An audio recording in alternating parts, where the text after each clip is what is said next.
So it's been a fat minute since I last posted anything, and finally ready to make a couple more videos. Here we have my wagon, and here we have my all-wheel drive CRV. Now initially I have a brown wagon as well that I was going to take all the powertrain and all-wheel drive stuff and put it into my brown wagon, but some lady cut me off. Long story short, totaled the front end on this side. Kind of lost motivation about the whole thing, but then this guy actually hit me up on OfferUp, and he's like, man, you're trying to sell your wagon. He's like, pick up my shell, put up all your stuff into this one. I was like, you know what, I'll buy the shell because I need it, and I can continue my all-wheel drive wagon project, which I had already purchased the Hasport billet all-wheel drive mounts for the EF chassis, and I had purchased a brand new conversion harness, OBD02 to OBD1, and dual port to multi-port, so that it all works together. And it shouldn't be too difficult. It should be just like a normal swap. The only thing that it's gonna get a little bit more harder is once we try to figure out the all-wheel drive stuff, because this is a front-wheel drive wagon. But according to the research, the CRV rear cradle will bolt right up to where the wagon rear cradle's at. It's only going to be a little taller, but that's fine. We'll figure that out when we get to that. For now, what I want to do is clean up the bay, pull off that harness, pull off the OEM traction bar, get that swap in here running, because we can make it run front wheel drive, and then we can worry about the all wheel drive later. So let's get to it. All right guys, so this is what we're starting off with. It's front wheel drive. Supposedly it was already running multi-point, but I'm pulling this harness. We're throwing in a brand new one. And then the only other thing that's going to be a little bit difficult, well, not difficult, we just got to figure out where to run, is the cables, because the all-wheel drive B series runs cables instead of a shift linkage. So we're going to go ahead and clean this up, pull the OEM traction bar. I have an aftermarket from Max Speeding Rods, and see how it all fits together. Maybe try to clean it up, try to paint it white again. I'm not too worried about that though. More worried about getting it running first. Yeah, I also have a cable to hydro conversion, which I'm hoping it works, because if not, then I'm gonna have to get that piece. So let's get started. All right guys, so like I said, first we're gonna clean it up. All this is gone. This is the tranny bracket for the single cam, which looks like there's another one. We're gonna pull that off. I'm gonna put the wire harness off. They got random cables running inside. I don't know what that's all about. Gonna pull all that off. There's the old map sensor. Probably gonna come off with the wire harness as well. Not sure. But whatever we can take out, doesn't look like we need it. It's gone. We're also gonna just clean it up. Got a little concoction here. Purple Power. It's got the LA Totally Awesome all-purpose cleaner. It's got some Dawn in it. Just anything that will help us get that oil out.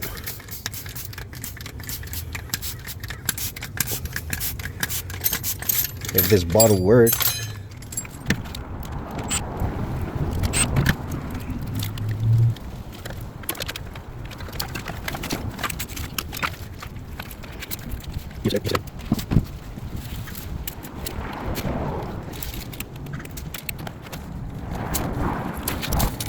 Turns out the car has an ECU. Looks like a P06. Might be stock. Let's check it out.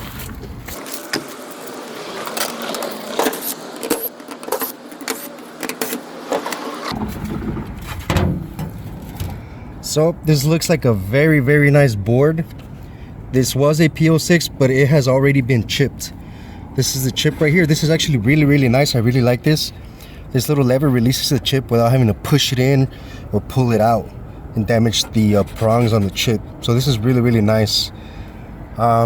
Usually the J1, R49, C52, that one's not really needed, but you know, usually they're there. C30, so you can tell it was chipped. Looks like they removed something right here. I don't believe we need this, but if we do, I'll put that back in. So this is already chipped and ready to go. It doesn't look like anything's burnt. So what we can do is we can just pull the chip, see what maps in it, And then I'll most likely end up running this ECU with the CRV's chip back into the wagon. So that's dope. Nowadays it's like 150 bucks, and that just helps bring the price of the car down. So that's cool. So why go with a front-wheel drive wagon if there are all-wheel drive wagons? That's what I was wondering as well. So the reason I went with the front-wheel drive wagon is because they make the mounts. I called Hasport. I was on the phone with Hasport. They do not make a mount that works with a B-Series all-wheel drive. I know there's a lot of K-swaps and stuff like that. I don't know if they have a mount for the K-swap, but apparently the front-wheel drive wagon, the rails are different from the all-wheel drive wagon, so that's why it doesn't fit. And front-wheel drive wagon is obviously a lot cheaper. We have all the all-wheel drive parts, which I don't mind using CRV parts, and in the end it's going to be cheaper and it still works. So that works for me. It's Halloween. It's just it's a ghost.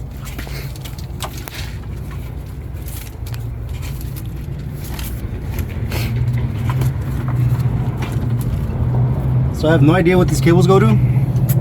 So That looks so much better. very good. This is the old harness. Supposedly was already converted to multi-point. See, it's got all the injectors right here. And the cables I cut,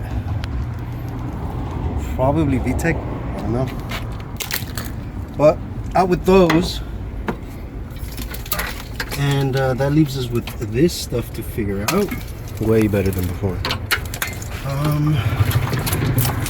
Looks like, you know, maybe some fog light wires. Yep, this whole thing right here is fog lights.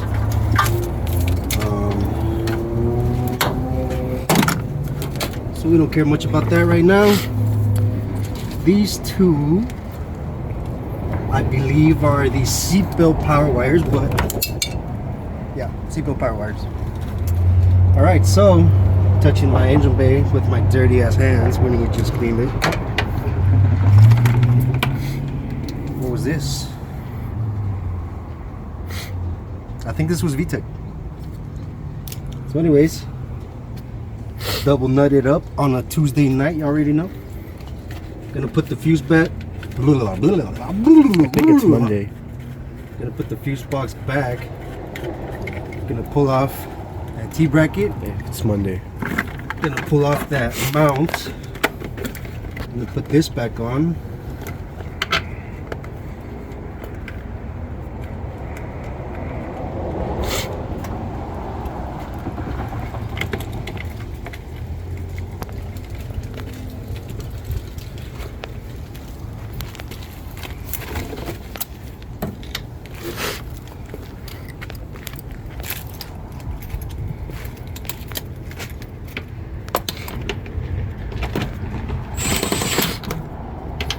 Looks way cleaner now. Looks way better on camera. It's a lot cleaner, Obviously, it could be more clean. But this is my job's parking lot.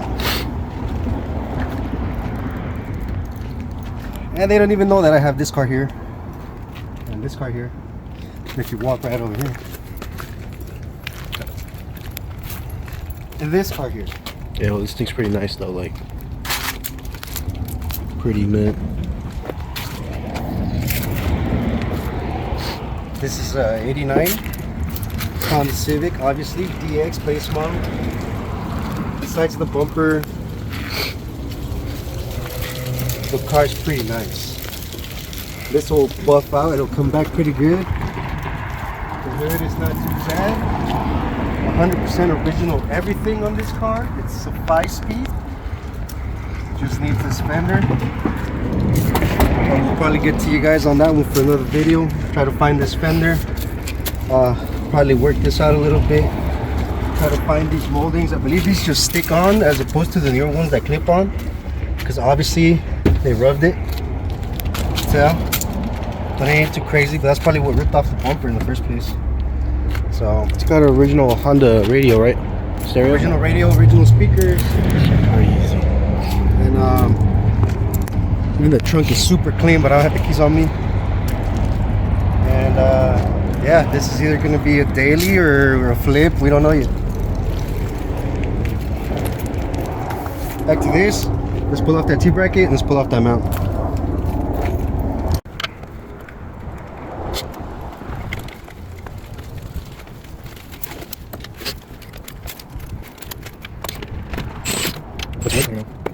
Looks way better on camera. It's a lot cleaner, Obviously, it could be more clean. But this is my job's parking lot. And they don't even know that I have this car here. And this car here. If you walk right over here. And this car here. Yeah, well, this thing's pretty nice though, like pretty mint. This is 89 Honda Civic, obviously DX base model. The sides of the bumper. The car's pretty nice. This will buff out, it'll come back pretty good. The hood is not too bad. 100% original everything on this car. It's a 5-speed. Just needs this fender. I'll probably get to you guys on that one for another video. Try to find this fender. Probably work this out a little bit. Try to find these moldings. I believe these just stick on as opposed to the newer ones that clip on.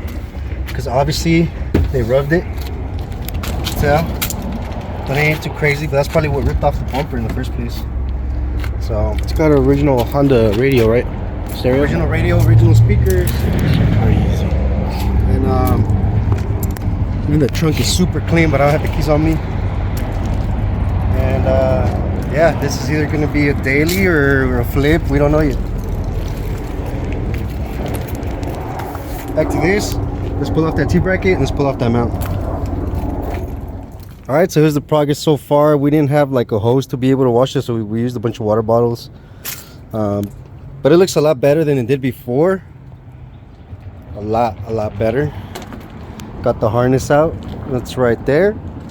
Gonna work on getting that one out. That one can be a bitch sometimes, because you literally have to go like extensions all the way down to the back of that. So since that one's a bitch, we're gonna go over here. This is the all-wheel drive CRV swap we're gonna be using. Basically, we're gonna pull everything.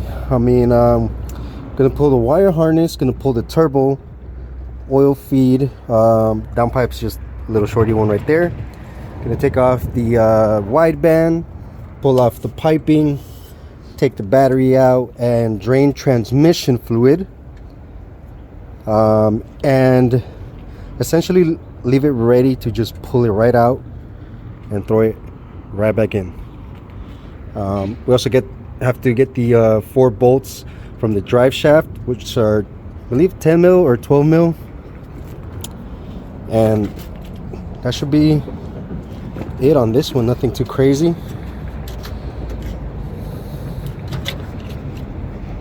Still good. I mean, it looks dirty, but the water's clean. So that's what's next. Alright, so in order to get to that back one on the transmission mount for the T-bracket, I had to take off the fuel filter that goes right here. I also had to loosen the heat exchange or the heater core bracket to be able to get an extension with the wobbly with a 3/8 14 all the way to the back. And that's how we were able to do it. So now we can install our billet Hasport mount. So let's go unbox that.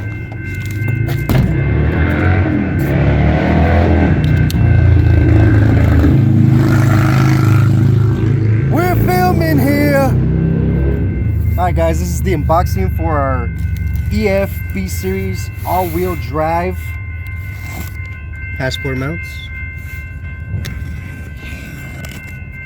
Alright, here we go. Better record from this. I've had these for months and I've waited to open them. till it was like somewhat time. Let's see, some packaging here. Let's not damage our trunk. Let's see. More paper.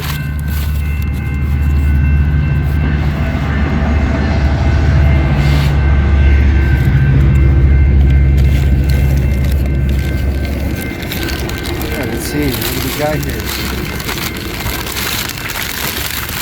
Ooh, shiny!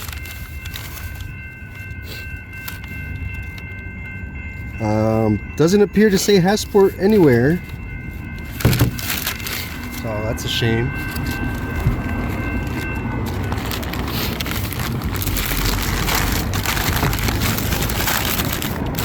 Aha!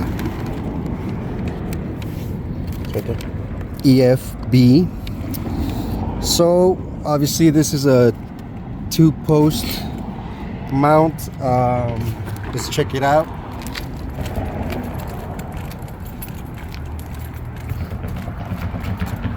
Two-post mount, so that's gonna work. Awesome. Is it gonna work?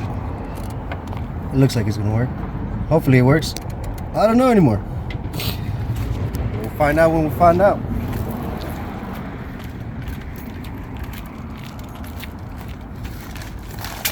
Okay.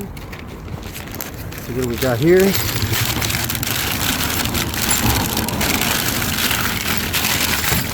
Are we gonna need this already? Hardware. Nice.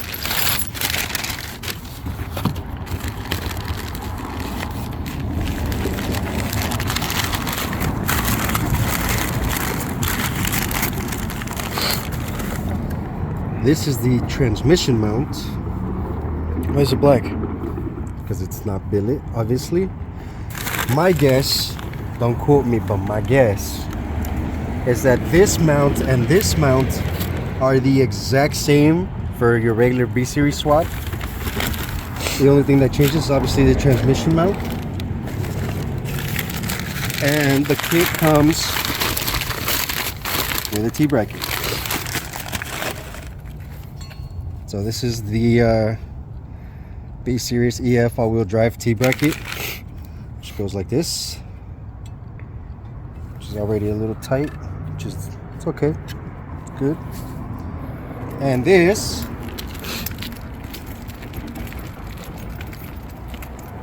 will now, let's see, this way, live the rest of its life here. Or here. I don't know. You're gonna have to figure that one out. I don't know if it goes on the left or the right, but that's where it's gonna be. One of those two.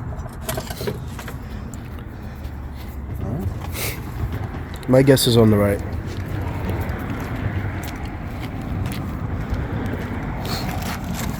So there it is. Basically, all we need to do now is we need to actually pull the swap from the CRV, which the wire harness, we don't need it anymore. It's an OBD2B. And we have the conversion harness for the wagon, which is brand new. Wires are new, clips are new. And it comes with the jumper harness for the ECU as well. So everything that's in there was in there. All those cables that were ran. Hopefully we're not gonna need them. And if we do, well, then we'll find out. For now, let's put this stuff away.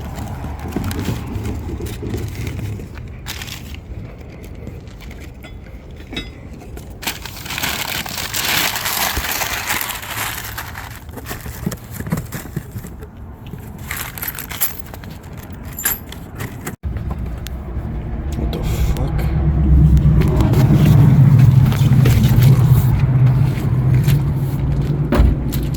Hey, I think there's something wrong with your tranny. Yo, where your motor go?